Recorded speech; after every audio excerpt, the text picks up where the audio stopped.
История на турската общност в България. Ибрахим Яламов. София, 2002. Глава 2. Консолидация на турското малцинство.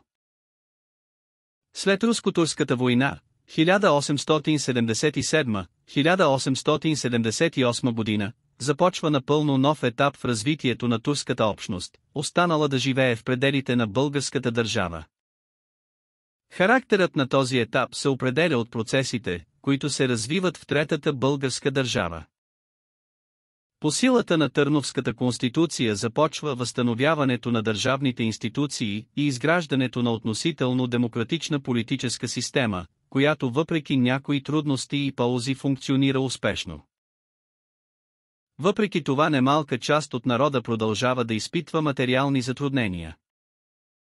В новата обстановка турското население е изправено пред историческата необходимост да се консолидира като етническо малцинство и да се адаптира към променилите се условия.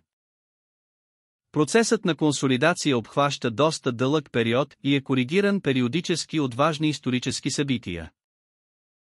Съединението на източна Румелия с княжество България, Балканските войни от 1912 и 1913 година предизвикват значителни териториално-демографски промени на Балканите, които засягат положението на българската държава и процеса на консолидиране на турското малцинство. Върху неговия статут слага отпечатък актът на обявяване на независимостта на България, 1908 година, и двустранното споразумение между България и Турция след Междусъюзническата война, 1913 година. Стремежът към модернизация и демократизация, кризите, които възниквали в развитието на този процес, войните, които избухнали през второто десетилетие на 20 век, формирали онази обстановка, към която трябвало да се приспособи турската общност. Тя била принудена да се обособи и да създаде свои институции, за да заеме място в стопанския, политическия и културния живот на страната. Вътрешните условия общо взето съдействали за решаването на тези задачи.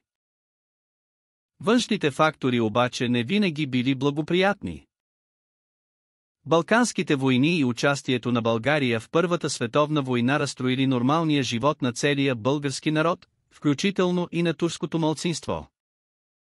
Като цяло първите 4 десетилетия за турската общност се характеризират с търсене на реалистичен път за съхраняване и развитие на своята етническа идентичност.